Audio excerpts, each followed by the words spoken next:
Olá, alunos do 7º ano. Esta é uma aula de História. Eu sou a professora Janaína Jardim. Hoje nós vamos falar sobre o Renascimento e o expansionismo marítimo. Estamos aqui com a professora Paula Vaz e hoje nós utilizaremos esse tema. Eu peço que vocês interajam no chat, deixem dúvidas, perguntas e sugestões, tá bem? Tenham uma ótima aula. Bom dia, professora Paula. Bom dia, Janaína. Então vamos começar, né, pessoal? Vou colocar aqui na primeira tela para vocês. Podem colocar para eles verem o tema da aula, o Renascimento e o expansionismo marítimo. O objetivo dessa aula, gente, é tratar sobre essa questão da expansão marítima entre o século XV e o século XVI. Esse foi o primeiro grande movimento associado à globalização. E nessa aula a gente vai abordar as descobertas científicas e os feitos históricos que contribuíram para que países europeus, como o caso de Portugal e Espanha, superassem a crise do século XIV e se tornassem grandes potências econômicas na Idade Moderna. A habilidade do currículo paulista associada a essa aula é a seguinte: identificar as principais características dos humanismos e dos renascimentos, analisar os seus significados e os relacionar ao processo de expansão marítima. Nas aulas anteriores, a gente já estava conversando sobre a questão do Renascimento. Inclusive, na aula anterior, a gente analisou um pouco sobre essas novas formas de ver o mundo que surgiram no início da Idade Moderna e que transformaram, inclusive, a produção artística. A gente tratou anteriormente também do desenvolvimento de uma série de tecnologias e inventos que impactaram muito o cotidiano da época e que nos influenciam, inclusive, até hoje. E nessa aula, a gente vai tratar de algumas questões mais específicas relacionadas à modernidade, principalmente relacionadas à expansão marítima que ocorreu no século XV, XVI e XVII. E por isso, peço para colocar na tela de novo, a pergunta disparadora dessa aula é a seguinte: de qual forma a tecnologia auxiliou as navegações dos séculos XV, XVI e XVII que levaram os europeus para a África, a América e a Ásia? E, para começar, gente, eu acho que é importante a gente fazer uma análise do que significou essa mudança que vai acontecer nesse contexto. Vou colocar na tela um fragmento de texto, vou lê-lo para vocês. Foi um texto retirado de um jornal, enfim, que ele foi feito para falar da celebração dos 50 anos da chegada do homem à Lua. Tudo bem? Então vamos lá. O legado da Lua 50 anos depois. Um pequeno passo para o homem, um salto gigantesco para a humanidade. Assim, Neil Armstrong anunciou ao mundo o início de sua histórica caminhada lunar, em 20 de julho de 1969. Meio século depois, as pegadas deixadas por ele e Buzz Aldrin permaneceram visíveis não apenas na superfície da Lua, que não tem vento para apagá-las, como no DNA de inúmeras tecnologias que utilizamos hoje no nosso dia a dia, de aspiradores de pó e tênis de corrida, a telefones celulares e máquinas de ressonância magnética. Vou passar aqui para o próximo slide, para continuar o texto. No fim das contas, o esforço para conquistar a Lua gerou uma pequena revolução industrial, semelhante à que aconteceu com as grandes navegações dos séculos XVI e XVII, segundo o astrônomo Augusto Daminelli, do Instituto de Astronomia, Geofísica e Ciências Atmosféricas da USP. Foi certamente um dos grandes feitos da humanidade, diz o professor de 72 anos, um dos muitos da sua geração que foram inspirados pelo programa Apollo a entrar para a ciência e investigar o universo. Então, olha que interessante, nesse texto, o cientista da USP, o Augusto Daminelli, ele vai comparar a chegada do homem à Lua às grandes navegações dos séculos XVI e XVII. E é por isso que eu coloquei a seguinte pergunta para vocês e espero que vocês interajam aí no chat. Vou colocar na tela agora. Vou dar 2 minutinhos para vocês interagirem, mas está escrito aí, né? Segundo o astrônomo Augusto Daminelli, do Instituto de Astronomia, Geofísica e Ciências Atmosféricas da USP, o esforço para conquistar a Lua gerou uma pequena revolução industrial, semelhante à que aconteceu com as grandes navegações dos séculos XVI e XVII. A partir do que você já estudou sobre a tecnologia e relembrando seus estudos sobre o Renascimento, responda. Por quais motivos o astrônomo pode ter colocado essa comparação? Por que é possível comparar a chegada do homem na Lua a essas conquistas do século XVI e XVII como se elas fossem semelhantes? Por que isso foi tão revolucionário quanto? Vocês têm 2 minutinhos para responder. Interajam no chat que a Janaína vai comentar aqui comigo.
Voltamos.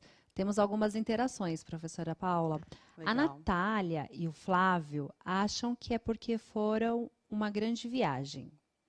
A Laura, ela acha que as duas foram um passo importante para a humanidade. Olha que resposta legal. Marcos acha que porque o oceano e o espaço é muito difícil de explorar. Essas foram as nossas interações. Muito boas as interações, pessoal. Tá tudo correto, exatamente. Assim como hoje em dia é um desafio a gente conseguir alcançar essas fronteiras que a gente ainda não alcançou, que foi o caso em 1969 da chegada do homem à Lua. Quando esses navegadores começaram a desenvolver essas tecnologias e desbravar o desconhecido, isso foi tão importante quanto. Então, como a colega colocou, realmente foi um grande passo para a humanidade a descoberta dessas tecnologias, o desbravamento desses oceanos, a chegada desses europeus a outros continentes que, inclusive, na época eles nem conheciam. Enfim, eles chegaram a um continente desconhecido por eles, que é o continente americano, que é onde fica o Brasil, onde a gente vive, né? Um novo mundo, né, professora Paula? Exatamente, um novo mundo para eles, né? Eles não verdade. sabiam que existiam e para eles foi realmente uma descoberta do novo mundo. Eu tenho mais interação aqui, professora Paula. Pode falar. Pode falar? A Anne, ela disse que as duas abriram as portas para a humanidade. Exatamente, abriram as portas, modificaram completamente enfim, as noções da humanidade. Isso está corretíssimo. Então, assim, por mais que essas caravelas, enfim, pareçam ultrapassadas, né, elas foram tão surpreendentes para os europeus dos séculos XV, XVI e XVII, e principalmente as conquistas que eles obtiveram a partir dessas viagens que eles fizeram, quanto foi a chegada do homem à Lua. Imagina descobrir um continente que eles nunca tinham ouvido falar, com pessoas que habitavam esse continente, com frutos que existiam ali que eles nunca tinham visto. Isso tudo foi muito novo para eles, né? E esses avanços esses avanços tecnológicos possibilitaram que os europeus chegassem a lugares distantes na África, a lugares distantes na Ásia e, inclusive, chegassem a um continente novo. E a chegada dos europeus nesse continente modificou completamente o seu entendimento do mundo e as relações que eles passaram a estabelecer com outros povos, inclusive, também. Tudo bem? Perfeito. Tem mais alguma interação? Sim. Bom, o Gabriel, ele acha que foi algo muito importante para o mundo. A Mariana acha que a descoberta de alguns objetos permitiram a chegada deles nesses lugares. A Mariana deve estar falando sobre as tecnologias, os inventos desse momento histórico? Exatamente. E ela está certíssima. Assim como as caravelas eram tecnologias surpreendentes para o momento, para que eles conseguissem fazer essas viagens de longuíssimas distâncias, desbravar oceanos que nunca tinham sido desbravados antes, eles utilizaram uma série de tecnologias que também foram desenvolvidas no Renascimento. Vamos dar sequência para a gente falar um pouco mais sobre isso, mas vocês estão certíssimos, estão arrasando aí nas interações, pessoal. Vou colocar na tela aí um tema para vocês, né, que é o tema principal dessa aula, né? O Renascimento científico, tecnológico, comercial e a relação dele com o expansionismo marítimo. O expansionismo marítimo só pôde acontecer por conta dessas descobertas, desses inventos, dessas tecnologias que surgiram durante o Renascimento. Então, a gente sabe que o Renascimento aconteceu no início da Idade Moderna. Ele não foi apenas artístico, mas ele também foi científico, tecnológico e comercial. E o expansionismo marítimo é uma parte super importante desse processo, pessoal.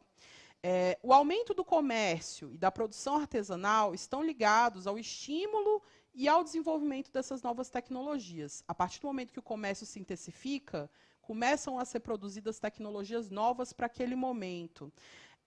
As inovações tecnológicas, elas partiam da exploração da natureza, da observação e de experiências cada vez mais criteriosas que essas populações estão estabelecendo também. Esses europeus estão estabelecendo também, né, essas populações da Europa. Os cientistas dessa época eram contratados tanto pela burguesia quanto pelos reis do período.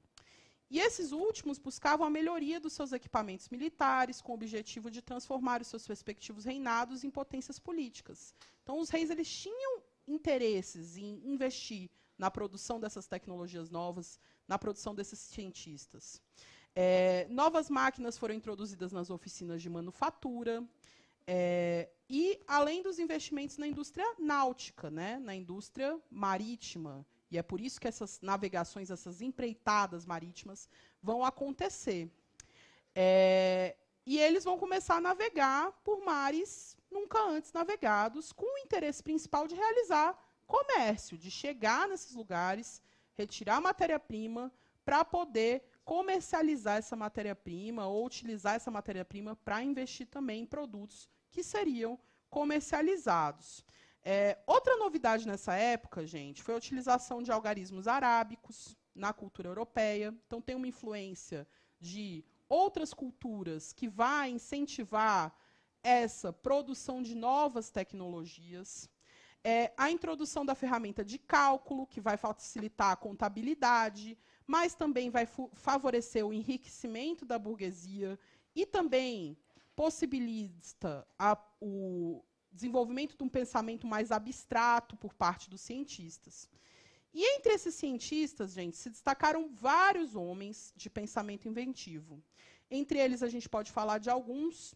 Eu vou colocar aqui na tela para vocês verem um pouquinho sobre alguns deles. Um deles foi o Nicolau Copérnico. Ele viveu entre 1473 e 1543. Ele foi um astrônomo e matemático que desenvolveu uma teoria sobre o sistema solar, a teoria heliocêntrica. A novidade do heliocentrismo foi colocar o Sol no centro do sistema astronômico, contrariando a visão geocêntrica, que era vigente no momento, que as pessoas acreditavam naquele momento. E ela contrariava, inclusive, algumas concepções religiosas do momento que consideravam a Terra como centro.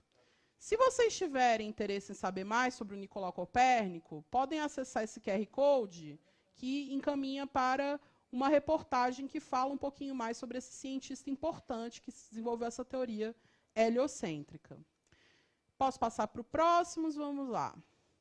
O Galileu Galilei, vocês já devem ter ouvido falar dele também. Ele viveu entre 1564 e 1642. Ele foi um personagem fundamental no Renascimento científico. Ele estudou a teoria heliocêntrica do Copérnico e buscou comprová-la por meio da observação dos corpos celestes com a criação de uma luneta. Essa tecnologia que hoje parece ultrapassada para a gente, mas que naquela época permitiu que eles vissem, tivessem um alcance visual que eles não tinham e pudessem fazer uma série de estudos da galáxia. Né? Ele defendeu o sistema solar pertencia a uma galáxia, a Via Láctea, e ele foi preso pela Inquisição religiosa. O físico teve que assumir publicamente que o que afirmava estava equivocado. E desenvolveu ainda vários instrumentos, como a balança hidrostática, o compasso geométrico, o termômetro de Galileu que foi o precursor do relógio de pêndulo. Então, foi um grande inventor, né? Inventou uma série de tecnologias, algumas delas que a gente usa até hoje. Vocês já devem ter usado o compasso, por exemplo. Né? Botem na tela para mim, por favor, para o pessoal acessar o QR Code, se eles tiverem interesse em saber mais do Galileu. Tem outra reportagem sobre ele aqui nesse QR Code. Passando para o próximo, o Johannes Kepler. Ele viveu entre 1571 e 1630. Ele foi um astrônomo e matemático alemão, uma figura importante do renascimento científico do século XVII. Dentre as contribuições mais importantes, destacam-se as 3 leis fundamentais da mecânica celeste, denominadas leis de Kepler. As suas obras forneceram bases para a teoria da gravitação do Isaac Newton. Então é importante falar isso para vocês, gente. Esses cientistas eles vão inspirar uns aos outros e as contribuições científicas que eles vão propor vão fazer com que outros cientistas pensem ainda outras coisas e são teorias que, inclusive, impactam a nossa vida até hoje. O Newton ele desenvolveu uma série de teorias que até hoje a gente estuda na escola. Vocês vão estudar, provavelmente, bastante sobre elas no ensino médio. Tudo bem? Então, vocês podem acessar o QR Code para saber um pouco mais sobre o Kepler. Aí também tem uma reportagenzinha sobre ele. E, por último, a gente já tinha falado sobre esse cientista importante em outra aula, o Andreas Vesalius, que viveu de 1514 a 1564. Ele nos faz recordar, então, do surgimento da anatomia moderna. Ele foi um médico belga, autor da publicação De Humani Corporis Fabrica, um atlas da anatomia publicado em 1543. Esse atlas do corpo humano era ilustrado e os estudos presentes neles foram feitos a partir da dissecação de cadáveres, tendo auxiliado muito no avanço da medicina. Vocês podem acessar esse QR Code também para saber mais sobre o Andreas Vesalius. Pessoal, agora vou propor uma interação pelo chat. Vou deixar 2 minutinhos para vocês. Vou ficar repassando as telas aqui para vocês escolherem qual dos feitos científicos dos inventores que a gente falou você considera mais importante ou mais significativo. Qual deles você acha que foi o cientista mais importante? Tenta justificar por quê para a gente também. Vou deixar 2 minutinhos para vocês. Pode ir lá, gente.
Voltamos.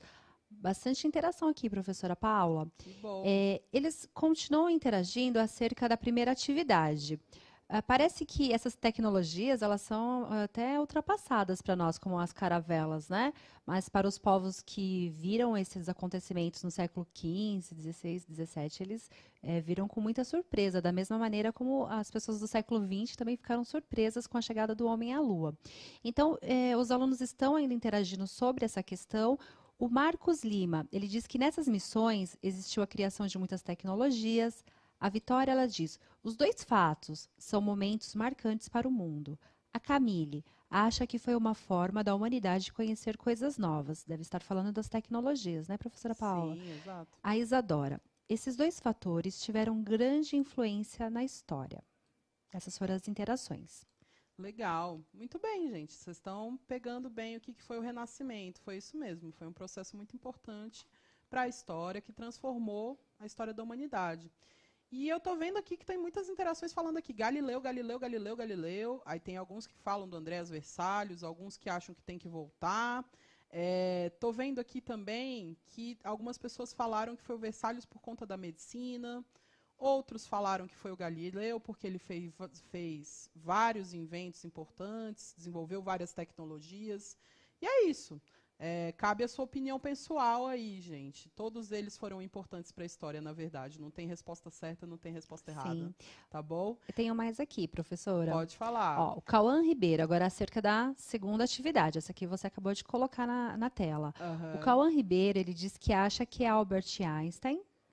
O Davi Siqueira, o Tiago, a Ana e a Andriele, eles acham que foi Leonardo da Vinci. Eles devem estar recordando da aula anterior, que falamos sobre as artes, né? O Leonardo da Vinci também foi um inventor, acho que ele também foi importante dentro desse processo, então tem toda a razão.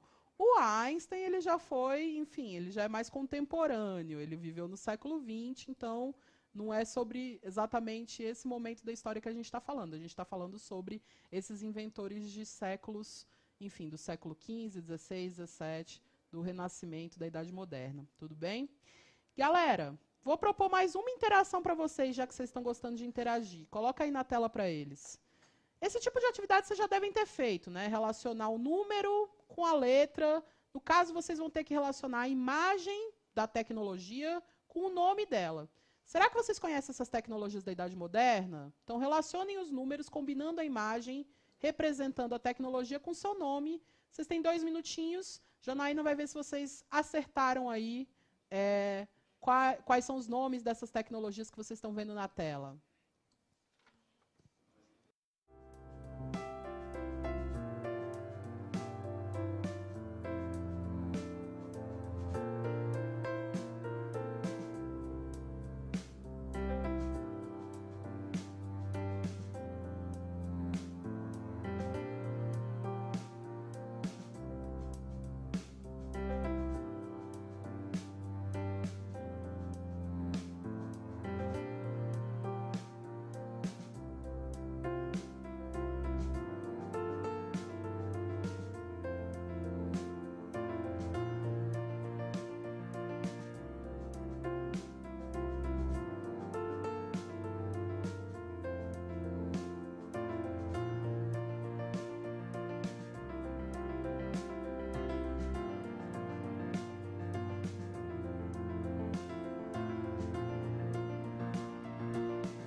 Voltamos.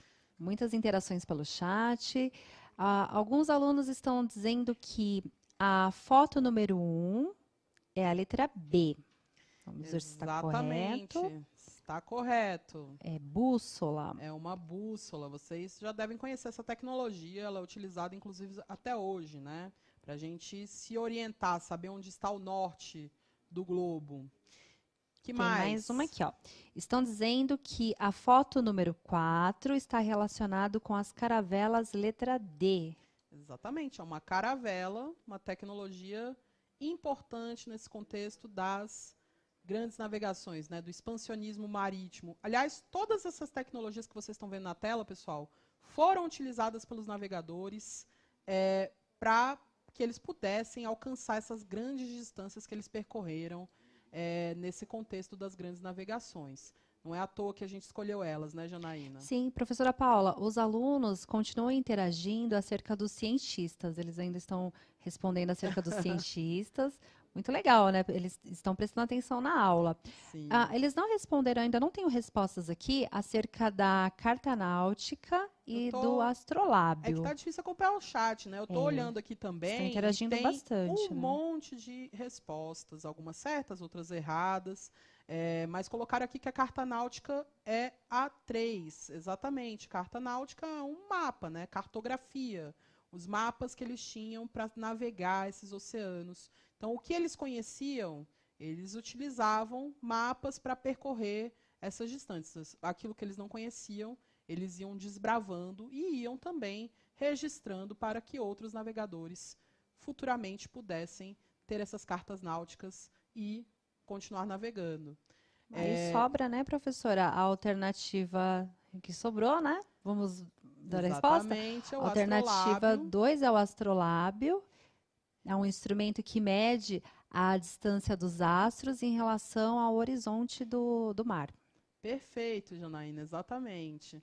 Então, foi um instrumento bastante utilizado nesse contexto das grandes navegações, principalmente nessas regiões que eles não conseguiam, ainda não tinham navegado, né, ainda não conheciam. Então, tô vendo que muita gente interagiu, enfim, tem gente que não sabe nem que aula é essa, é história, tá, gente? Sétimo ano, aula de Sétimo história. ano, aula de história, Renascimento, e falamos sobre as grandes navegações hoje, nesse contexto. Então, vamos continuar aqui a aula. A maior parte das pessoas acertou, muita gente interagiu. Obrigada pela interação, gente. Vou colocar aí na tela, rapidamente, a gente vai falar um pouquinho sobre alguns fatos importantes desse contexto, das grandes navegações. Então, vocês vão ver uma linha do tempo aí, e nessa linha do tempo a gente pontuou algumas das grandes conquistas, os eventos marcantes desse processo. Então, a gente já estava falando, né, que a utilização das tecnologias como a bússola, que era de origem chinesa, e o astrolábio, que foi uma invenção grega, aperfeiçoaram e, enfim, foram aperfeiçoados e introduzidos na Europa pelos árabes e permitiram o aprimoramento das técnicas de navegação.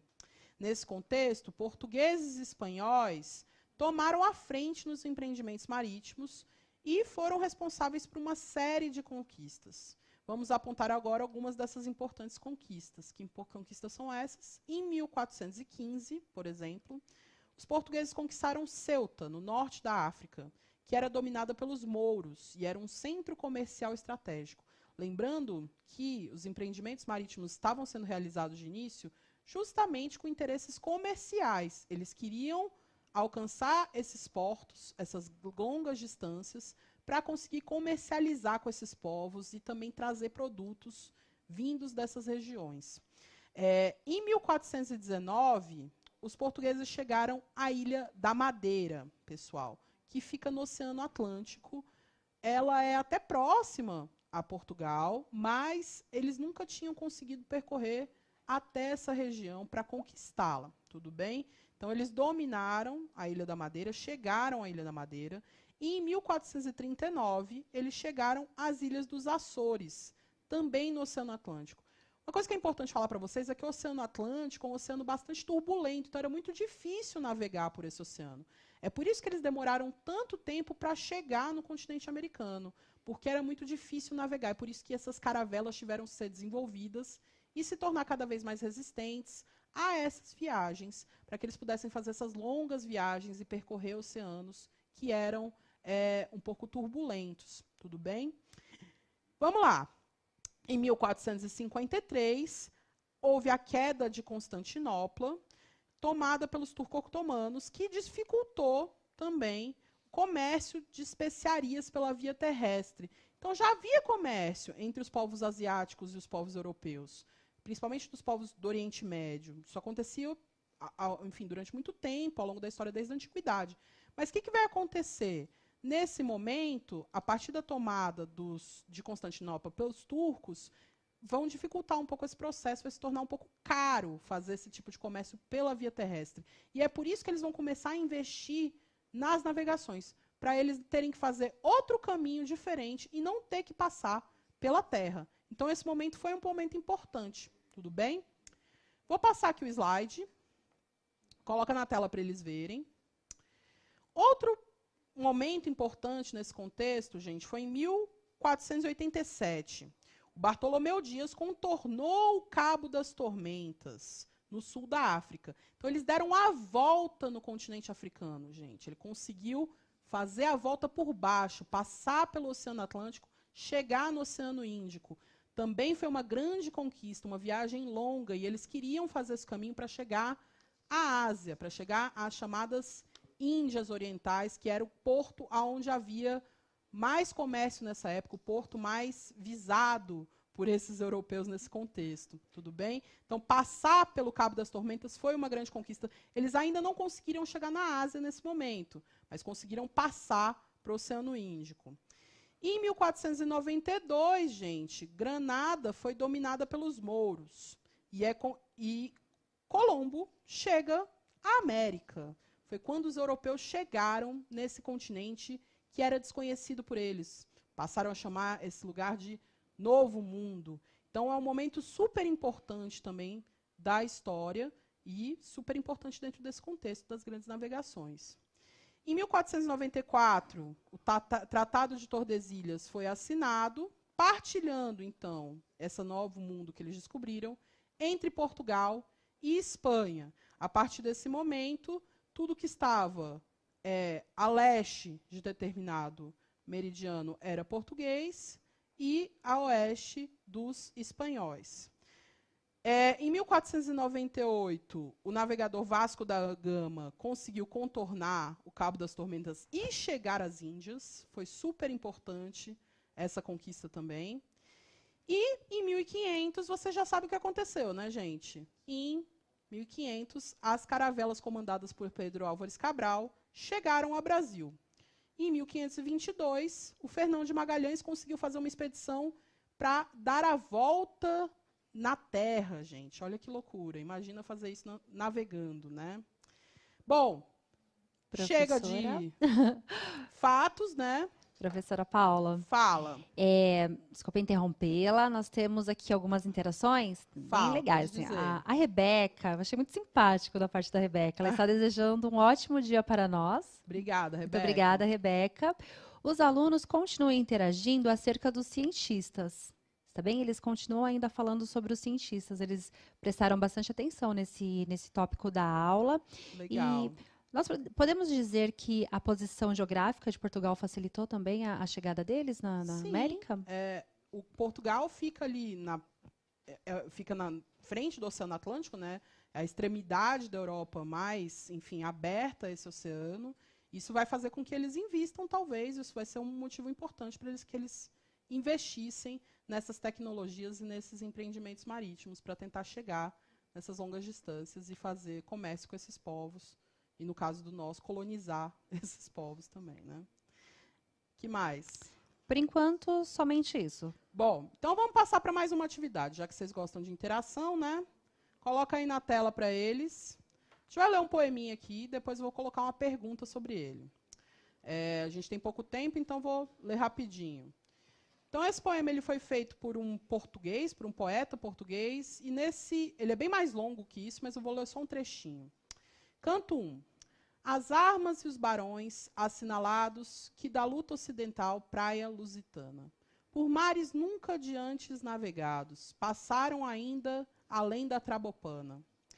em perigos e guerras esforçados, mais do que prometia a força humana. E entre gente remota edificaram novo reino que tanto sublimaram. E também as memórias gloriosas daqueles reis que foram dilatando a fé, o império e as terras viciosas de África e de Ásia andaram devastando. E aqueles que por obras valerosas se vão da lei da morte liberando, cantando espalharei por toda parte, se a tanto me ajudar o engenho e a arte. Difícil, né, gente? Mas a gente vai usar a nossa atitude historiadora para tentar entender melhor esse poema. Vocês têm 2 minutinhos para tentar interagir pelo chat. Qual das conquistas marítimas apontadas na linha do tempo? Não, vamos passar para a próxima aqui. Essa já... Vamos falar aqui. Luís de Camões, então, foi um poeta português nascido no século XVI. Na sua obra, Os Lusíadas, uma epopeia sobre o povo português, ele escreve sobre as navegações. Vamos responder algumas questões sobre o trecho que lemos anteriormente. Identifique no trecho apresentado versos que fazem menções às viagens marítimas. Quando o poeta diz, por mares nunca dantes navegados, a quais mares e lugares aos quais os portugueses chegaram, ele pode estar se referindo. Vocês têm 1 minutinho para responder, tá, gente? Para a gente finalizar a nossa aula. Eu vou deixar um pouco na pergunta, um pouco no poema, para vocês visualizarem.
Voltamos. Então, para constar, professora Paula, a maioria dos alunos, a grande maioria respondeu o último exercício, eles estão participando muito bem, interagindo. Obrigada, pessoal. Nós agradecemos a participação. Alguns alunos estão dizendo acerca desta atividade que seria por mares ainda não navegados. Exatamente, por mares nunca dantes navegados. Vou colocar de novo aqui no poema para vocês. Dá uma olhadinha. Então, a gente vê algumas menções, por exemplo, de guerras, vê que eles passam além de algumas localidades, a África e a Ásia, tudo isso faz menção a esses lugares que eles acabaram alcançando. Muito bem. Que mais? Quando o poeta diz por mares nunca dantes navegados, a quais mares e lugares os portugueses chegaram que ele podia estar se referindo? Alguns alunos estão respondendo Brasil, América, mas eles ainda estão respondendo, professora. Estou vendo aqui que tem bastante interação, estou acompanhando o chat também. Então, justamente, essa frase, ela indica que eles estão falando dessas viagens marítimas, né? Mas eles falaram a Índia, a América, o Brasil, o Mar Ocidental, temos várias interações diferentes, todas estão corretas, tudo bem? É isso, pessoal. Obrigada pela participação de vocês. Espero que vocês tenham gostado da aula de hoje. E nos vemos na próxima. Obrigada. Hoje quem está comigo é o professor Rafael. Oi, Jonas, tudo bem? Bom dia. Bom dia, alunos, professores, gestores, educadores em geral, curiosos que queiram aprender um pouco mais de matemática. Estava com saudade de vocês. Hoje eu vou estar comandando o chat aqui junto com vocês. O Jonas já falou para vocês pegarem caderno, lápis, borracha. Tem muitas atividades aqui do caderno do aluno, inclusive, Jonas, que a gente irá aprender bastante e eu conto com a participação de vocês no chat. Beleza, então vamos iniciar essa aula com uma ideia que já foi trabalhada na aula passada, inclusive o Isaac comentou com vocês, que é a ideia da Black Friday. Aí a gente trouxe um textinho para vocês, uma ideia do que é essa Black Friday, como que ela funciona, né, e etc. Aí tem um textinho para vocês, queria que vocês acompanhassem, fazendo uma leitura, do que ela é e como que ela surgiu, né? Segundo informações de alguns historiadores, em 1621, os nativos americanos, né, juntavam-se aos ingleses, né, juntaram ali naquele momento e começaram a comemorar pela colheita. Então eles coletaram, né, conseguiram uma colheita muito farta naquele ano, e esse dia eles chamam de ação de graças. Então eles dão graças, né? Rafael, eu dou graças por estar aqui presente com você. E você? Sim, também, muita graça, né? Nesse momento difícil que nós estamos aqui saudáveis, né, Jonas? Isso mesmo. Nós estamos vindo aqui justamente para vocês, professores, alunos, não terem que se locomover.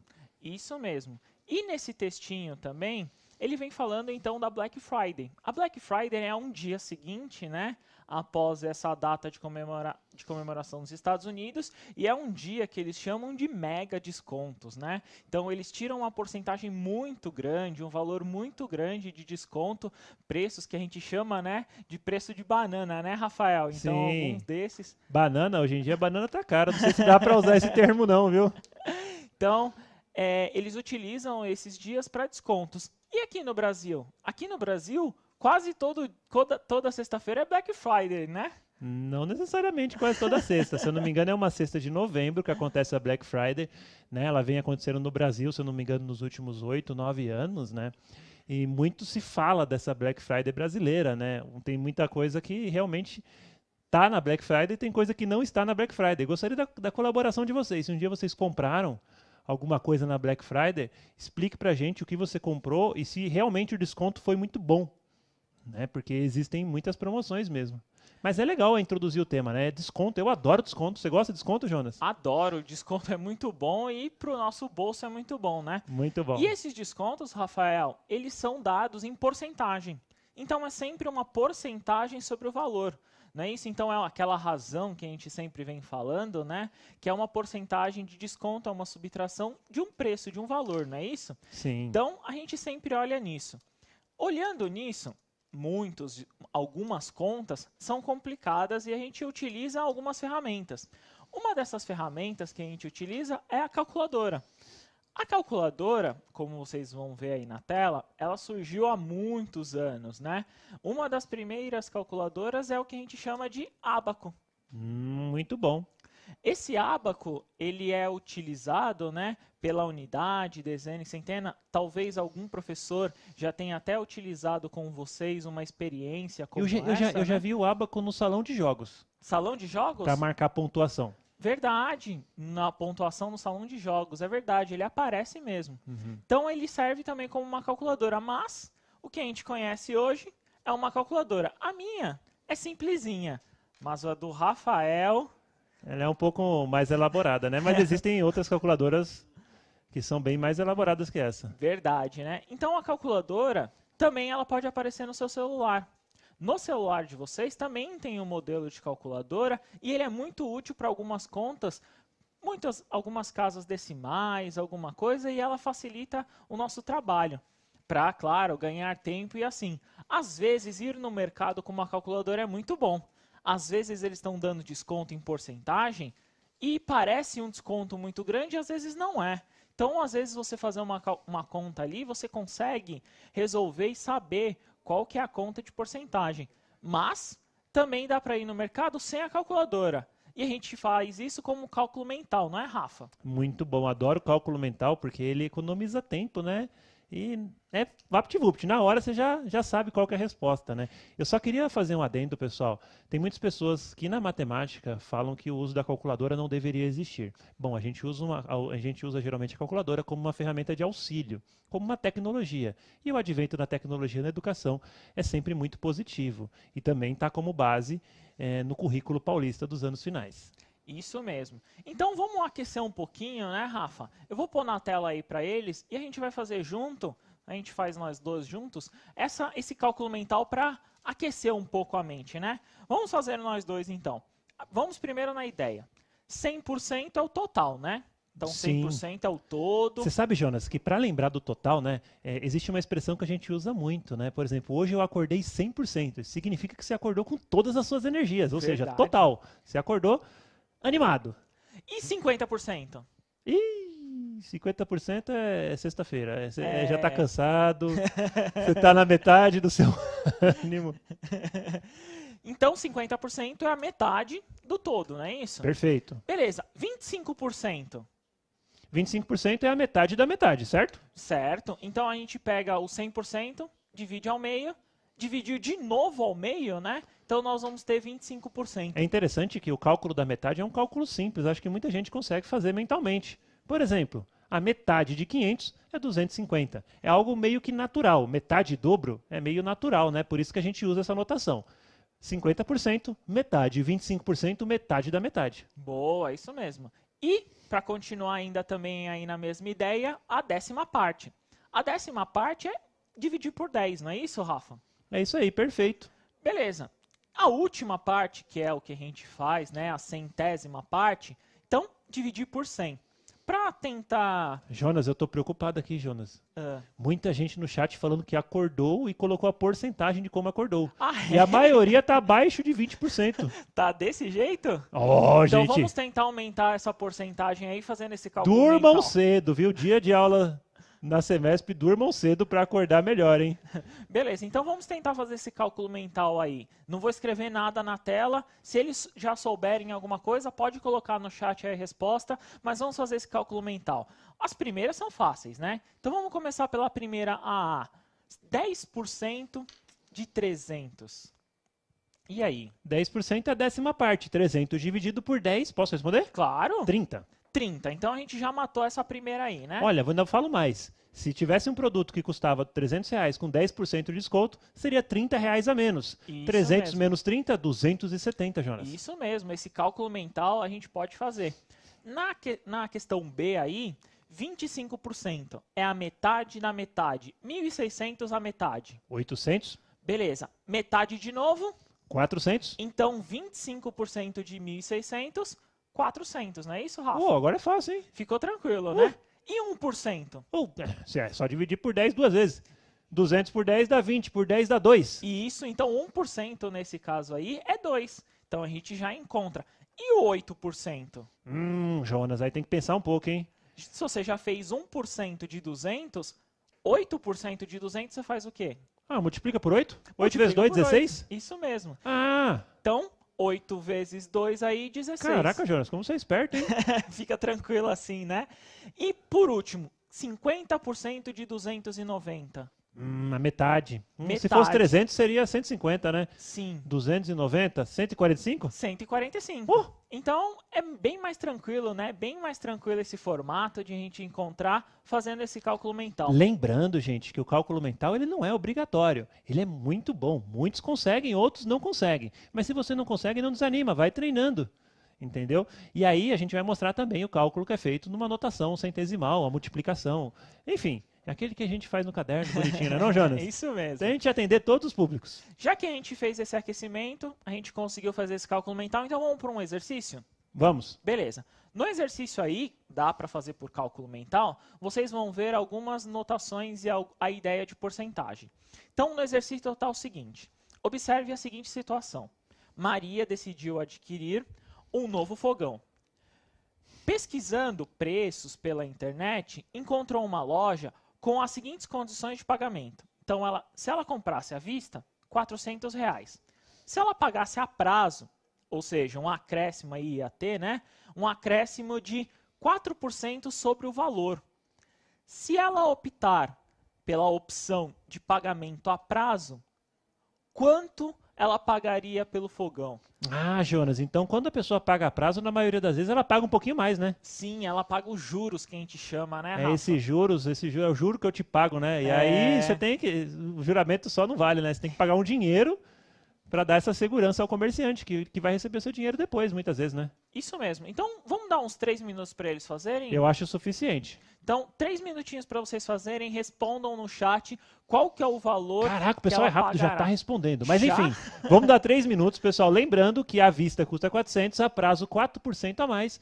Quanto que vai ser o valor a prazo? Beleza, então uns 3 minutinhos para vocês fazerem. Bom Bom trabalho. trabalho.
Olá, pessoal, estamos de volta. Jonas, quase todo mundo acertou. Acho que não tem nem como falar os nomes, né? Porque a maioria...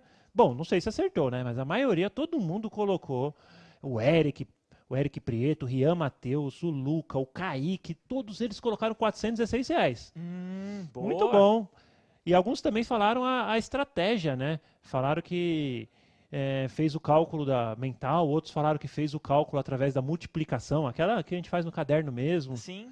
Eu fiquei preocupado. Muitos de vocês fizeram na calculadora? A ideia era que não fizesse na calculadora, viu, gente? Era que fizesse o cálculo mental ou o cálculo no papel. Mas é simples fazer na calculadora também.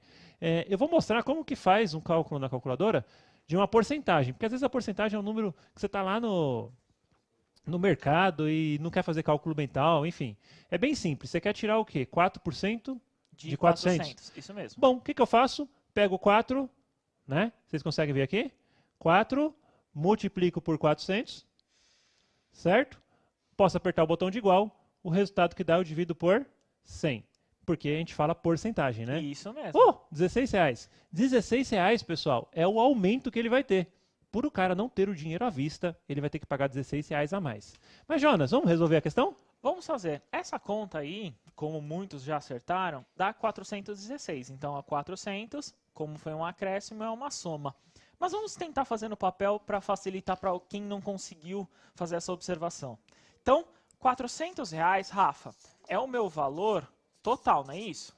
Sim, é o ideal, né? Que a gente pague à vista para evitar juros. Beleza. Então, vamos tentar, como a gente fez no cálculo mental, achar 1%, pode ser? Podemos? Beleza, 1% de 400, R$4, não é isso? Ah, porque eu dividi por 10 e dividi por 10 de novo. Isso mesmo. 400 por 10 dá 40 e por 10 dá 4. Isso mesmo, Bom, então agora ficou fácil. a gente fez 1%. Só que ele queria 4%. Então é 4 vezes. Então, se eu multiplicar por 4 aqui, eu vou ter 4 vezes. Mesma coisa eu faço para cá, não é? 4 vezes. Ah, isso é proporcionalidade. Isso, então 4 vezes 4 aqui dá o 16. 16 é o valor da resposta? Não, não é o valor. Esse é o valor do aumento, né? Isso. Então, o que eu tenho que fazer?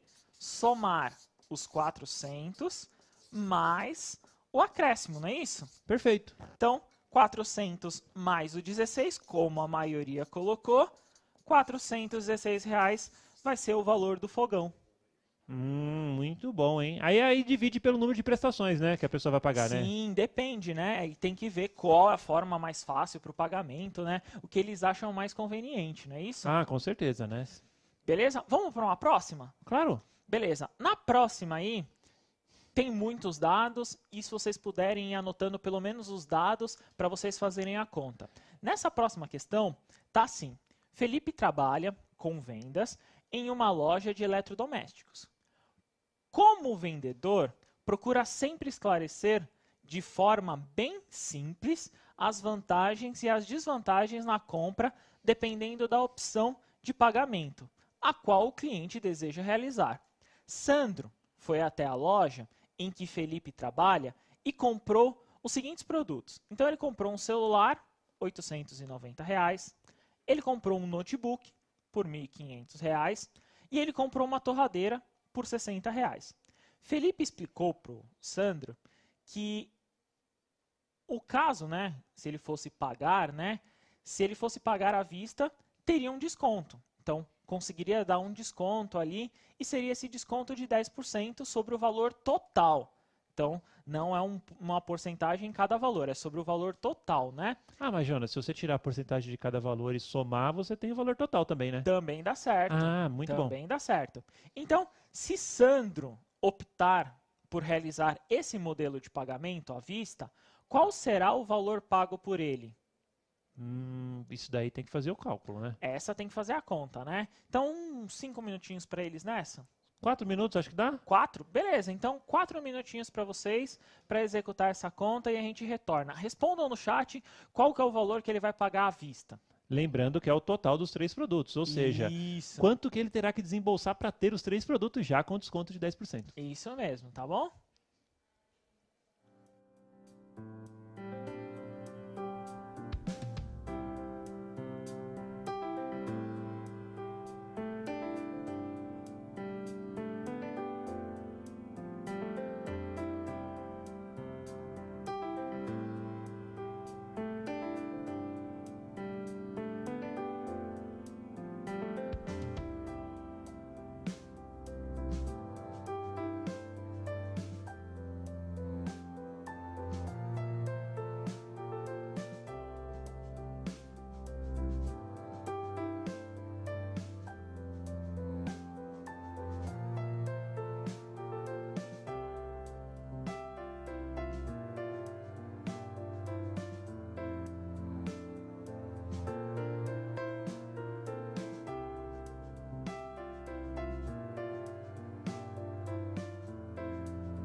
Olá, pessoal, estamos de volta. O pessoal está participando bastante do chat. Eu estou gostando da participação de vocês. Muitos colocaram 2.205, 2.450, 2.250. Por exemplo, a Isabela enfim, ela colocou R$ 2.205. Será que está certo? A Emily colocou 2.350. O Lucas Moraes colocou, ele vai pagar R$ 2.205 e ainda colocou um ponto de exclamação. Acho que ele respondeu de uma forma muito precisa, digamos assim, é isso mesmo, professor. Então, se a gente olhar essa questão, nós poderíamos fazer pelo cálculo mental, claro. Vou fazer pelo cálculo mental, mas também poderíamos usar qualquer outro artifício. Como o Rafa falou, a gente poderia dar o desconto em cada produto e depois somar também o desconto total. Então, assim, cada forma de fazer é a seu critério. Veja a forma mais fácil ou cômoda que vocês consigam para sempre executar, né, Rafa? Então, Muito o bom. modelo mais fácil sempre facilita isso, né? Mas abre o seu coração para aprender outros modelos também, né? Eu acho que o aprendizado, ele nunca é pouco, né, digamos. Então, vamos fazer de duas formas. Vamos fazer primeiro mental e depois nós vamos fazer no escrito, pode ser? Mas mental é muito difícil, Jonas. Você Muito consegue? difícil? Vamos tentar. Vamos lá. Então, o total aí, se eu somar 890, 1.500 e 60, vai dar quanto? Vai dar, deixa eu ver, 890 mais 1.500. Mais 60 Vai lá. ficar 1.390. Hã? 1.390 mais 60, 2.450. Fechou. Bom, 2.450. Se ele não tivesse o dinheiro na hora, fosse parcelar, ele pagaria 2.450. Isso. Agora à vista tem desconto. 10%. Gente, ó, eu vou falar, talvez muitos lojistas fiquem bravos comigo, tá? Mas assim, sempre peçam desconto se você tem o dinheiro para pagar à vista. Sim. No mínimo, acredito que a maioria dos lojistas tem condições de dar 5% de desconto. Acontece muitas vezes comigo. Bom, eu sou um cara que pechincho muito, gosto de pagar pouco e quando eu tenho dinheiro à vista, eu peço sempre o desconto, 5%. Então, esse desconto aí, os 10%, é quanto? É a 10ª parte, dividir por 10. Então, a 10ª parte aí é os 245, não é isso? Exato, é R$ 245. Então, Caraca, se é um bom desconto. Se a gente subtrair os 2.245, os 2.450, desculpa, menos os 245, a gente fica com o que a maioria respondeu. 2.105? 205. 2.205? Isso, é o que a maioria respondeu. Mas cálculo de cabeça, às vezes, é muito complicado em alguns casos. É verdade, né, Vamos tentar no Jonas? papel, né? Vamos tentar no papel? Vamos lá. Então, a ideia como nós tínhamos montado, né, como nós fizemos mentalmente, primeiro nós somamos 890, 1.500, 60. Ô Jonas, perguntaram no chat se poderia calcular o desconto individual de cada um também. Poderia. sem Mas vamos fazer problema depois, algum. né? Pode ser. A gente Pode pode ser. fazer depois. Ah, tudo bem. Então, aí eu tenho o individual de cada um. Então, somei aqui, deu 2.450. 2.450, 10%, como o Rafa falou, é a 10ª parte. Então, é dividir por 10. Então, se eu divido isso aqui por 10, o meu valor dá R$ 245, não é isso, Rafa? Ah, muito bom, Jonas. Beleza? Então, aí eu tenho que subtrair para saber o valor que eu vou pagar, não é? Uhum. Então, 2.450 menos 245 é o que a maioria respondeu, não é? 2.205? R$ 2.205 é o que a maioria respondeu aí. Ah, então agora você vai pagar mais barato, né? Sim, então essa é uma das formas que nós podemos economizar, não é? Ô Jonas, dá para fazer esse 10% de 2.450 com a anotação centesimal? Daria, se a gente... Como que a gente faz? Então, você teria que fazer Faz embaixo. 0,01, né? Não, Jonas, é 0,1, que é 10%. Oh, desculpa, foi mal. Então, 0,1, né? Isso. Aqui que você tem a anotação de décimos. Aí, Só o que eu lembrando, faço? pessoal, a anotação centesimal é porque a gente dividiu por 100. E Isso. 10 dividido para 100 é 0,10 Aí, ou o que que eu 0,1. faço? Aí o que eu faço? Eu multiplico esse valor, né? Na calculadora nós poderíamos fazer isso pelo valor total, não é? Sim. Então, 2.450. Se eu multiplicar esse valor, vai dar a mesma conta aqui, não é? Mas aí, gente, você pode fazer o cálculo também armando a expressão, né? Sim. E isso daí serve para qualquer uma, né, Jonas? Por exemplo, se fosse 20%, seria 0,2 ou 0,20 Isso, ou vezes 0,2. 2.450? Isso mesmo. E se fosse 30? Mesma coisa, 0,30 aqui. E se fosse 27? 0,27. Oh, agora ficou tudo mais claro. Beleza? Beleza. Então, desse daí a gente consegue entender, compreender que esse valor de desconto aqui, tomem sempre cuidado, observem sempre o enunciado na seguinte posição: acréscimo e decréscimo. Eu vou sempre focar nisso para vocês entenderem se a gente está fazendo uma soma ou uma subtração. No caso aí, é um desconto, ele é um decréscimo. Então, temos sempre que tomar cuidado com esse sinal, né? Ah, é verdade, né? Vai que a gente vai querer um desconto e quando vê aumentou o valor. Sim, temos que tomar muito cuidado com isso, né? Mamãe me sacode, Jonas. Tem que ficar esperto. Por isso que a matemática é importante pra gente não ser enganado. Sim, verdade. Ah, Beleza? Vamos para um próximo exercício? vamos lá. Nesse próximo exercício aí, também dá para fazer um cálculo mental. Mas vamos fazer de todos os jeitos. Beleza. A galera Nesse gosta que próximo faz... exercício aí, nesse próximo exercício tá assim. Sandro perguntou ao vendedor, em uma determinada loja, quais seriam as condições caso ele pagasse parcelado a compra realizada. O vendedor explicou da seguinte forma: podemos parcelar essa compra em 5 vezes, mas cobraremos uma taxa de juros de 0,5% ao mês. Eita, Jonas, significa que a cada mês eles vão ter 0,5% em cima do valor? Total, isso mesmo. Agora ficou difícil, hein, Jonas? É, tem que prestar atenção. Vamos lá. Essa daí é uma questão aí que nós temos que prestar bastante atenção, né? E se o valor do produto, no caso aí, são R$2.000? Então, o produto custa R$2.000. Qual o total, eu quero saber o valor final, que será desse produto, né? Optando pelo pagamento a prazo. Então, eu quero saber o quanto eu vou pagar no todo, né? Não por mês. Depois a gente pode ver até por mês. Mas eu quero saber o quanto eu vou pagar no todo. 4 minutinhos tá bom pra eles? Fechado. Bom, gente, bom trabalho. Vou estar acompanhando no chat aqui. Ele vai abrir de novo, que ele fica fechado, justamente para vocês se concentrarem nas nossas explicações. Aí o chat vai abrir de novo, vou estar acompanhando as respostas de vocês. Beleza? Bom trabalho.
Uau, estamos de volta. Muita gente respondendo no chat. Bom, R$ 2.050 é uma resposta que mais apareceu. Até a Larissa aqui do palco respondeu R$ 2.050. Não sei se ela acertou. Bom, deixa eu ver quem mais aqui. O Rian colocou 2.500. O Miguel colocou 2.050. O Leandro colocou 2.010. Bom, vamos para a resolução, Jonas?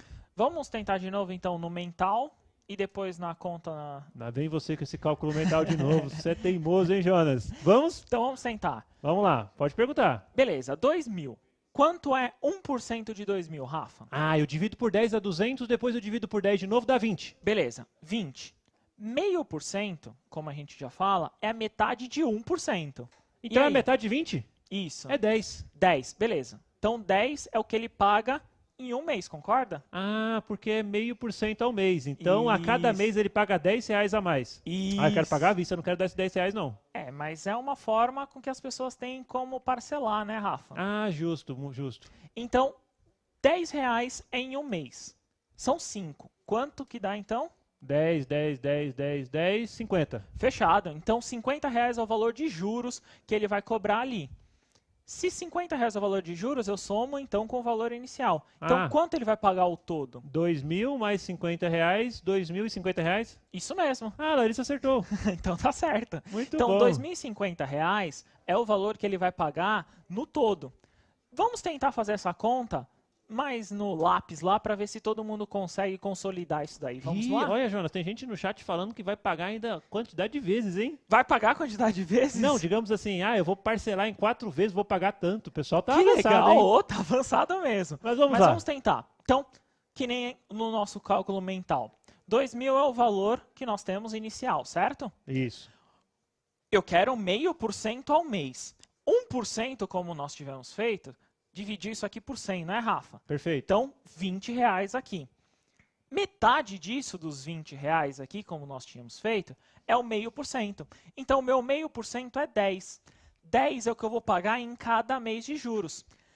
Então, se são 5 meses, eu multiplico, obviamente, por 5. 5 vezes 10 aqui dá 50. Então, 50 é o meu valor de juros total, concorda? Concordo. Beleza. Então, R$2.000 eu tinha de início. Somei 50, 2.050, como a maioria respondeu, como eles estão ficando espertos, né? Caraca, Jonas, como a você é inteligente, Jonas. 2.050, né, Tem Rafa? outro jeito de resolver? Tem outros modelos. Você poderia fazer... Eu queria saber como que eu faço 0,5% através da notação centesimal. Na notação centesimal? Beleza. Vamos colocar aqui, ó. Meio... Está em 0,5%, não é isso? Isso, tem que dividir por 100? Dividir por 100. Então, 0,5 dividido por 100. Isso aqui vai dar 0,05. Não é isso? Número pequeno, né? Número pequeno, né? E aí eu faço o quê? Multiplico esse valor pelo quê? Pelos 2.000.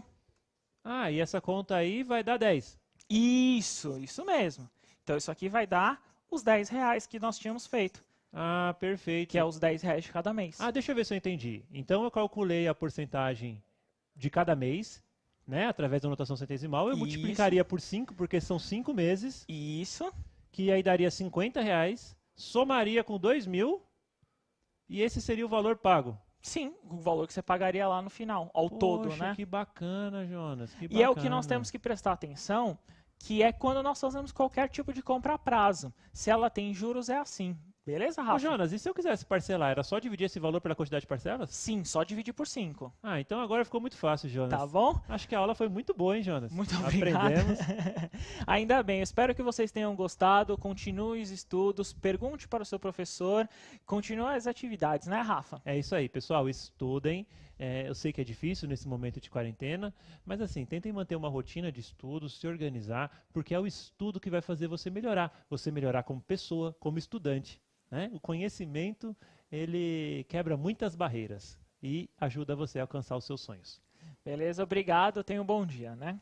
Tenha um bom dia. Tchau, tchau.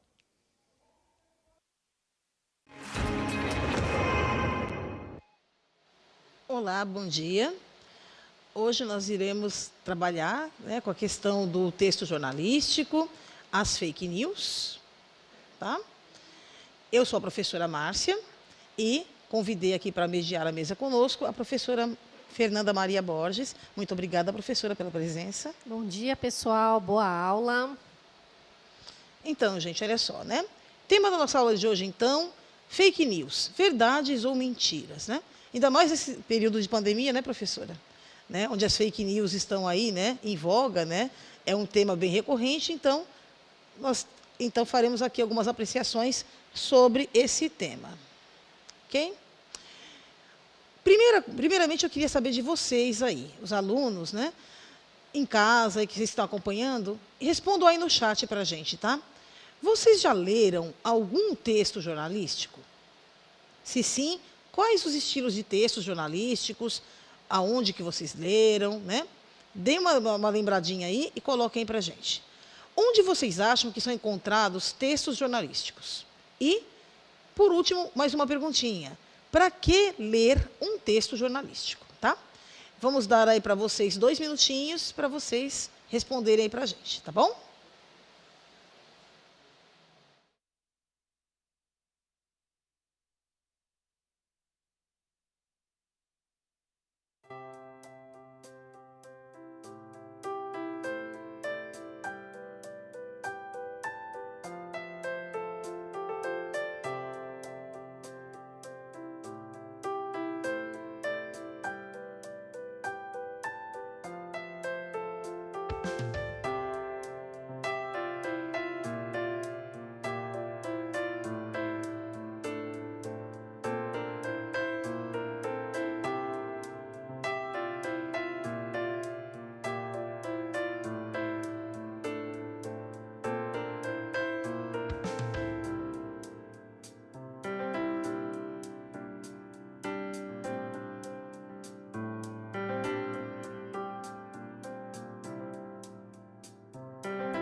Pessoal, vocês estão respondendo aqui, né, professora Márcia? Então, muitos responderam que sim, que eles olham essas notícias nos jornais. O Matheus falou que não está lendo nada. O Newton, sim, que lê jornal na internet. A Luana, adorei, Luana, The New York Times, muito chique. É bom porque vê notícias internacionais do mundo todo, muito legal. A maioria está respondendo que sim, que lê, que viu. O Júnior Thiago também falou que não está lendo nada. A Raíssa está vendo algumas notícias no jornal, professora. Que bom, né, gente? É muito bom a gente perceber, né, que todo mundo está antenado aí, né, nas últimas notícias, ainda mais nesse período, né, que é todo mundo em casa, né, e que justamente, né, gente, a gente vai falar hoje justamente da questão das fake news, justamente, né, por essa questão, né? O que é verdade, o que é mentira? Vamos lá. Gente, olha só. O que é um texto jornalístico? Vamos lá. Olha só, todas as notícias que a gente lê em jornais, revistas, mídias sociais, na internet ou qualquer veículo de comunicação, trazem informações, né, sobre o nosso cotidiano, sobre a política, a sociedade, né, o pensamento de grupos, né, ou até mesmo a visão pessoal de um cronista, né, com a intenção de passar uma mensagem, tá? Um apelo, uma ideia, né, ou até mesmo, né, uma informação. Então, gente, né, nós temos aí as diferenças já, né, entre os estilos vários de texto jornalístico, tá? Vamos ver aqui 2 dos principais, né, estilos aí que nós temos, né? Gêneros do texto jornalístico, vamos lá. O primeiro gênero é o gênero da notícia, tá? A notícia é um texto de caráter informativo, a linguagem dele é clara, objetiva, obedece às regras da gramática normativa e circula tanto no meio impresso como no meio digital. Ou seja, né, a notícia, ela trabalha com o fato, né? A notícia, ela não é opinativa, tá? Quando você entra na questão da escrita, né, opinativa, você já entra em um outro tipo de gênero. A notícia, ela apenas, né, ela fica responsável apenas por noticiar, ou seja, por narrar um fato, tá certo? A crônica, né, vamos ver aí a diferença aí, tá?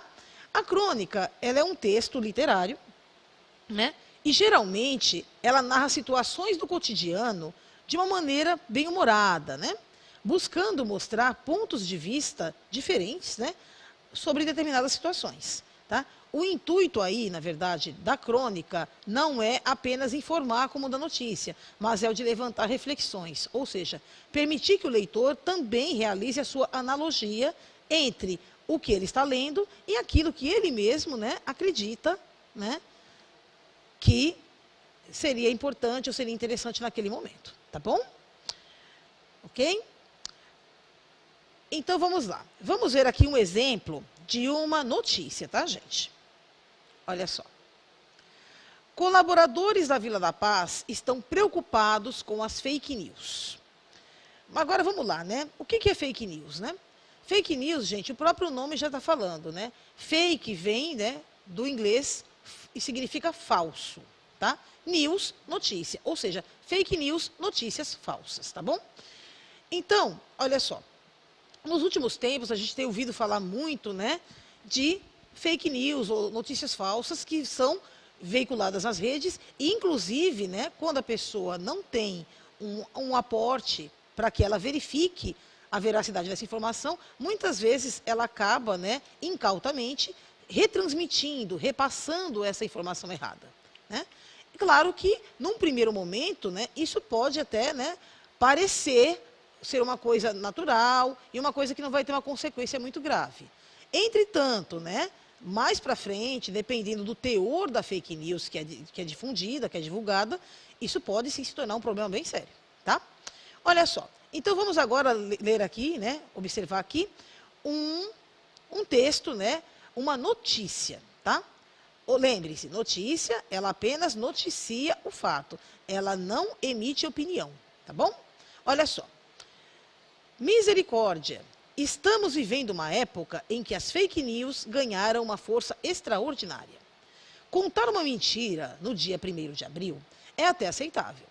Mas o que está acontecendo nos meios digitais está fugindo ao controle da população, disse M. Braga, 18 anos, morador da Vila da Paz.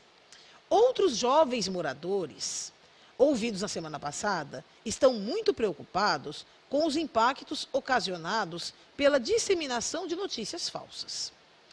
Afirmou L. Rocha, 23 anos, tá, gente? Estamos vivendo um momento absurdo, sem sabermos o que é de fato verdade ou mentira.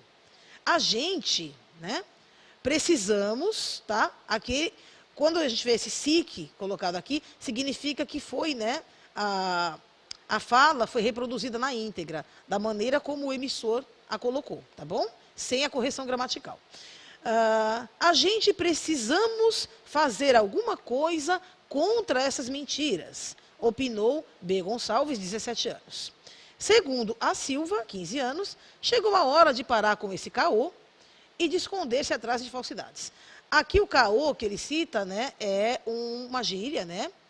E essa é uma gíria muito utilizada no Rio de Janeiro para falar justamente sobre o que é mentira. Então, né, como talvez, né, aqui, para nós, aqui em São Paulo, né, não seja muito comum usar esse tipo, né, de linguagem, então vamos explicar aí que é uma gíria carioca. Caô se refere a mentira, tá bom? Ok? Lembre-se, gente, todas essas atividades, todos os textos estão lá no caderno do aluno de vocês. Vocês podem estar acompanhando, ok? Olha só, gente, agora, né, temos mais um desafio para vocês aí, tá? Diante de uma situação difícil, tá? Vamos imaginar a seguinte situação. O seu melhor amigo está sofrendo bullying na escola, tá? E cyberbullying, né? Todo mundo sabe o que é cyberbullying, gente? Vocês sabem o que é? Cyberbullying é a mesma coisa que o bullying, só que ele é realizado de forma internautica. Então, como que o cyberbullying acontece hoje em dia?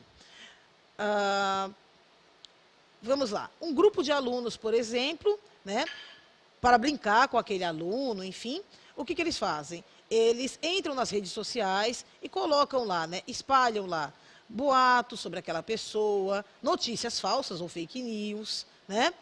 Colocam apelidos desagradáveis na pessoa, né? Fazem montagens com fotografias, expondo o chamado nudes, né? Que também é uma coisa, né, professora, que infelizmente está muito em voga entre os jovens hoje em dia. Então, ou seja, é uma forma de ridicularizar, né, nos meios virtuais esse colega, tá bom? Então, olha só, o melhor amigo está sofrendo bullying e cyberbullying na escola, tá? Por causa de um boato, né, mentiroso aí, que foi espalhado nas redes sociais sobre ele, tá? Gente, e você, né, como amigo, conhecedor, né, daquela pessoa, você conhece a verdade sobre os fatos, né? Você sabe que a história não é bem como estão contando por aí, tá? Então, vamos lá. O que você, como amigo, como conhecedor daquela pessoa, pode fazer para ajudá-lo nesse caso, né? Até a romper essa corrente aí de bullying, cyberbullying e fake news, tá? Escreve para a gente aí no chat. 2 minutinhos para vocês pensarem.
Olha, professora Márcia, a fala dos estudantes aqui está perfeita.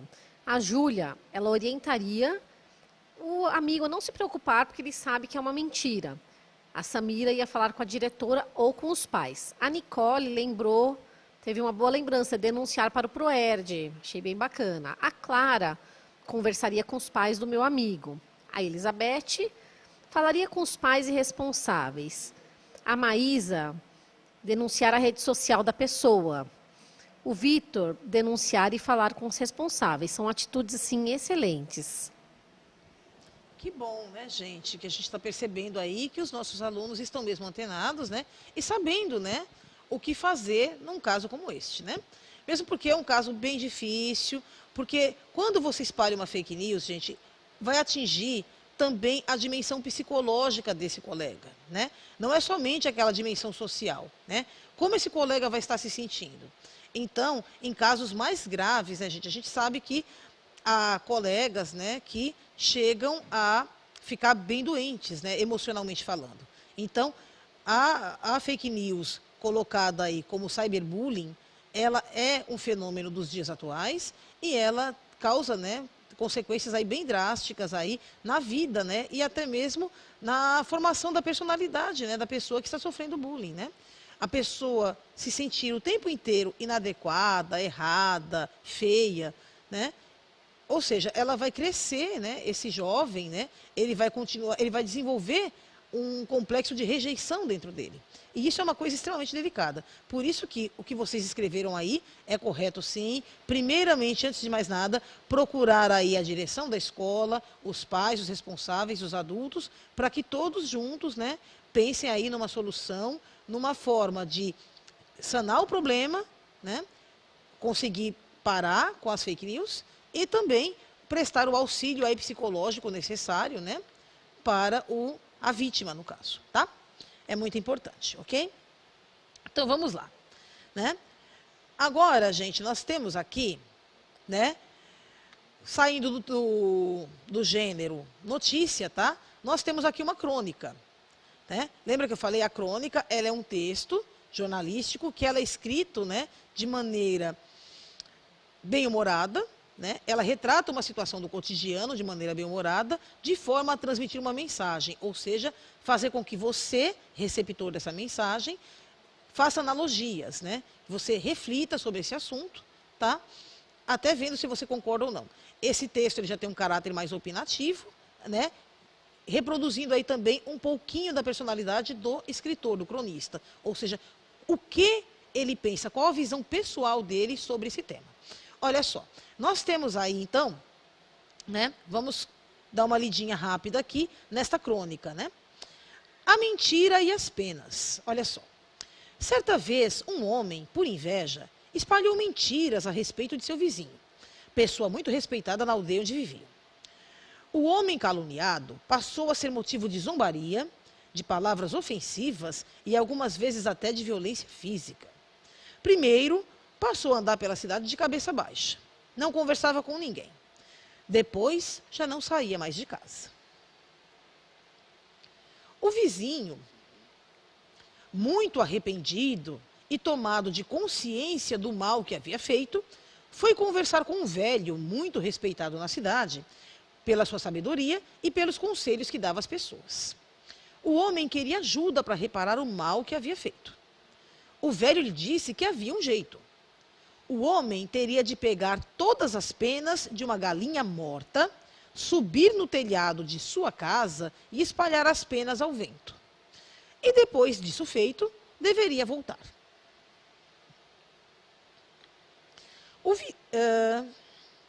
Vamos lá. O homem, então, né, saiu mais do que depressa e seguiu toda a recomendação do ancião. E retornou. O sábio, então, lhe disse: agora você recolha todas as penas da galinha e as guarde num saco. Mas isso é impossível. Não tenho mais como pegar as penas. O vento já as levou para longe. O velho, cheio de compaixão, disse: você está certo. E assim como não tem como pegar as penas, não há como retirar todo o mal que causou ao seu vizinho pelas mentiras inventadas. Tá? Então, gente, olha só, né? Agora, vamos fazer uma reflexãozinha rápida, né, sobre esse texto que a gente acabou de ler, tá bom? Essa crônica. Essa crônica fala exatamente sobre o quê, né? Sobre o tema que a gente está tratando até agora, as fake news, ou seja, né, o vizinho vai, espalha mentira sobre outro vizinho, né? Este vizinho começa, então, as pessoas daquela comunidade passam a acreditar, né, na mentira contada e começam a evitar, a maltratar a vítima aí do bullying, né? E então esse senhor, né, no começo ele se retrai e depois ele para até de sair de casa. Ou seja, né, está indicando justamente o quê? Né, que ele passa por um processo de isolamento social e até por um quadro aí, né, depressivo, tá? Ou seja, olha só o mal que isso pode fazer. Aí depois, né, claro, o vizinho, né, o difamador aí, ele sente-se, né, muito mal, né, percebeu o tamanho do estrago que ele fez na vida do outro, então ele vai e procura esse sábio, né? E agora chega a parte da nossa moral, né? Geralmente as crônicas, né, por mais que não tenha aquela moral da história escrita embaixo, como nas fábulas, ela também sempre coloca aí uma certa moralidade, né? Quando ele chega e fala, jogue as penas ao vento, agora recolha as penas, ele fala, é impossível? Pois é. Né? A palavra aqui, né, é até um texto, né, que ele exerce um simbolismo aqui. Né? A palavra, ou a má palavra, a palavra maldita, mal proferida, ela é como a pena ao vento. Ela se espalha de tal forma que, por mais que você tente recolher tudo depois, sempre vai ficar aquela dúvida, sempre vai ficar, né, aquele rançozinho que o pessoal fala, né?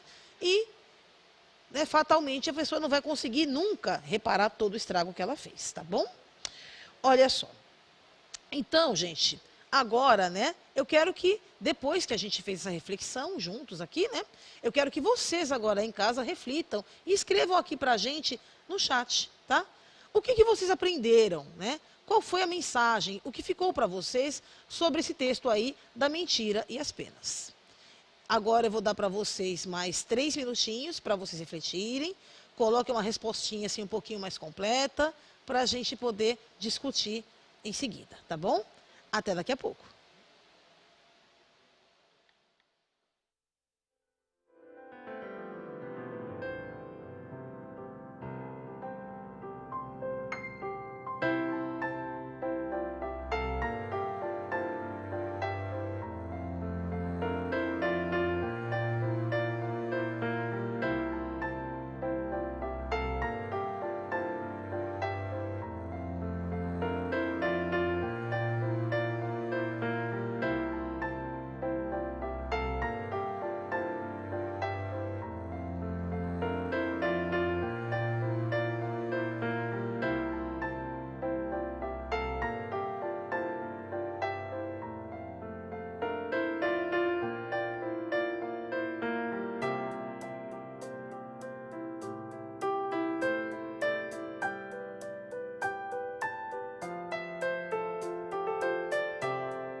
Professora Márcia, então vamos lá aos que os estudantes responderam. O Gabriel disse que aprendi que quando se faz o mal, não tem volta. A Vitória, a mentira não tem volta. A Gabriela, gostei muito desse texto. Kaila, bullying não é brincadeira, denuncie. Rafael, denunciaria por falso testemunho. Anali, a fake news pode afetar a saúde mental das pessoas. A Ana, ela colocou uma solução aqui, fazer um projeto anti-bullying para acabar com os desentendimentos. Professora, enquanto a senhora estava lendo o texto, eu refleti sobre um provérbio, uma parábola que diz que uma vez que a palavra é como uma flecha, uma vez que ela foi atirada, não tem volta. Eu sei que é difícil às vezes, né, professora, a gente parar, pensar antes de falar, mas sempre tem que passar pela peneira, né? Se está certo, se vai machucar alguém. se vai ferir alguém. Vamos tentar fazer essas reflexões, não é, professora? Sim, né? Olha, gente, olha, tá maravilhosa a participação de vocês no chat, adorei todas as opiniões, né? Inclusive, eu até li aqui, né, também que uma menina falou que a mentira tem perna curta. É verdade, gente, né? E dentro do que a professora falou, que ela citou também essa parábola, né, que ela lembrou, tá?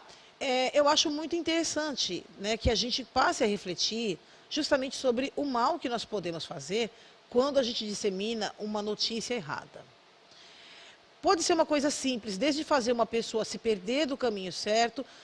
Pense na seguinte situação. Uma pessoa chega para você, você está caminhando na rua, a pessoa te para e pergunta, olha, onde fica a rua tal?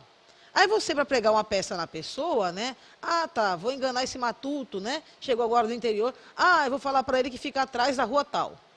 Aí você faz aquela pessoa se perder. Só que você não mediu ainda as consequências da sua brincadeira. Por quê? Às vezes essa pessoa, ela está com aquela pressa, né? Vai saber o que ela tinha programado para aquele momento.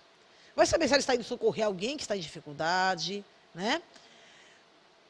Ou se aquilo, né, se ela tem que chegar em determinado local naquela hora marcada, aprazada. Do contrário, ela pode sofrer alguma punição, alguma sanção por aquilo, ou perder uma grande oportunidade. Então, você nunca pode, né, prever o tamanho do estrago que a sua notícia, né, mal proferida aí, né, ou a sua brincadeira pode causar na vida dos outros, tá? Um exemplo claro que a professora falou foi o da flecha. Realmente, quando nós proferimos qualquer palavra, gente, as palavras elas têm um peso e um valor muito importantes e muito grandes, né? Quando nós somos elogiados, a gente fica feliz, a gente fica descontraído, a gente fica solto, não é isso? Ao mesmo passo que quando alguém, né, nos vem com uma reprimenda, ou às vezes com uma crítica, né, infundada, aquilo vai nos entristecer, tá? E foi o que aconteceu aí com este senhor da história, né? Ele ficou tão retraído, né, tão envergonhado, se sentindo tão inadequado, que ele simplesmente cortou todo e qualquer convívio social, isolou-se em sua casa, né, parou simplesmente de interagir com as pessoas, o que é extremamente triste. O ser humano, gente, todos nós somos seres gregários, por natureza. O que é isso, né? Nós somos seres que nós precisamos viver em bandos, em grupos, em conjuntos. O ser humano ele não consegue viver sozinho. Por quê? Todos nós precisamos uns dos outros, né? Eu, por exemplo, aqui, eu estou precisando agora da mediação da minha colega, a professora Fernanda. Vocês aí em casa precisam das famílias, dos familiares de vocês, pai, mãe, irmãos, precisam do carinho dos amigos, porque é isso que vai fortalecer a gente. É isso que faz com que nós consigamos criar a nossa personalidade, né? Não se cria uma personalidade, não se cria um modo de ser, um modo de viver do nada, né? Nós nos espelhamos primeiro nos colegas, né? E depois, então, fazendo justamente essa analogia entre aquilo que a gente vê e o que a gente sente, é que nós criamos nosso próprio caminho, a nossa identidade, a nossa personalidade, tá? Então, todas as pessoas que são afastadas do convívio social ou que sofrem esse tipo de bullying, de situação, que as afasta desse convívio, né, podem, né, fatalmente aí desenvolver certos distúrbios em relação até às relações, né, interpessoais. Não é, professora? Então, professora, a gente pode relacionar esse texto com o bullying que sofremos na escola. Às vezes você fala assim, eu vou brincar com a minha colega. Para você é uma brincadeira, mas para o colega, não. O colega vai se sentir mal. Então, ao mesmo tempo, eu sempre penso assim, o mesmo tempo que você vai gastar para brincar com uma brincadeira de mau gosto com um colega, é o mesmo tempo que você leva para fazer um elogio. Então, em vez de brincar com brincadeirinhas de mau gosto, faz um elogio. Nossa, como você está inteligente hoje, seu cabelo está bonito. É ao mesmo tempo que se gasta e faz muito melhor para o ambiente, né, professora? Ah, sim, né? Todos nós precisamos aí, de vez em quando, daquela massagenzinha no ego, né? Se sentir especial para alguém, se sentir especial no seu grupo de amigos, né? Mas não tem nada mais gostoso, professor, acredito eu, do que fazer com que alguém se sinta especial também, não é? Né? Eu acho assim incrível quando você tem esse poder de chegar e mostrar para aquele seu colega que está ali sofrendo às vezes, está envergonhado por alguma situação, até tolhido, né? Tem medo de falar, né, de como vai ser recebida a questão que ele vai colocar ali, o assunto, né, que o está preocupando, muitas pessoas se isolam. Ao invés de chegar para o melhor amigo, para o pai, para a mãe, para algum responsável e contar sobre o problema que ele está passando, ele se sente tão envergonhado, achando que realmente ele está inadequado, achando que realmente quem está falando aquilo tudo tem razão, que ele fica, né, ele se retrai e guarda aquilo para ele. E isso é extremamente ruim, né? Aí para as relações interpessoais, para a vida dessa pessoa, né? As sequelas disso a longo prazo podem ser bem grandes, né?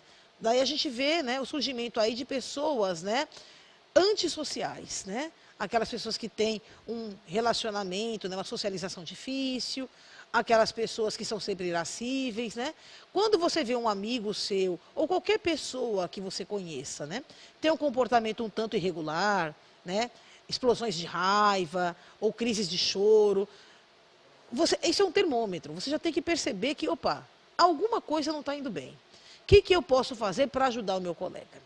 Agora, gente, né, que a gente já refletiu um pouquinho sobre tudo isso, eu gostaria que vocês aí, né, em casa agora pensassem, se você mesmo, estivesse passando por alguma situação difícil, né, o que você faria? Você procuraria um colega, você procuraria primeiro os pais, né?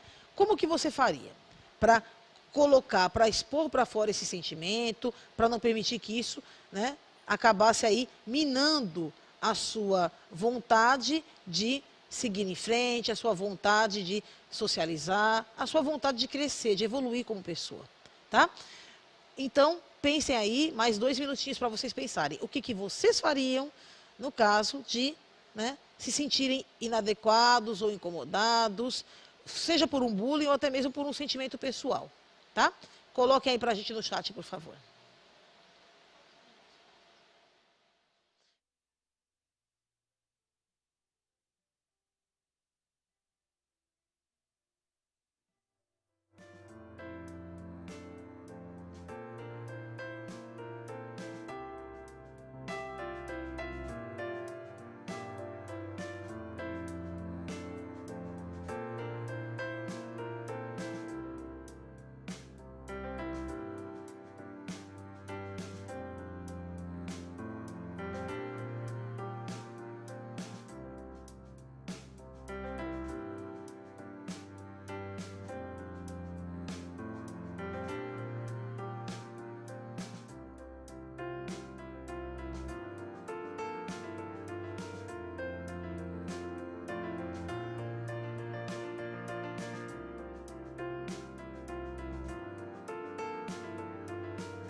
Professora Márcia, então vamos aos comentários.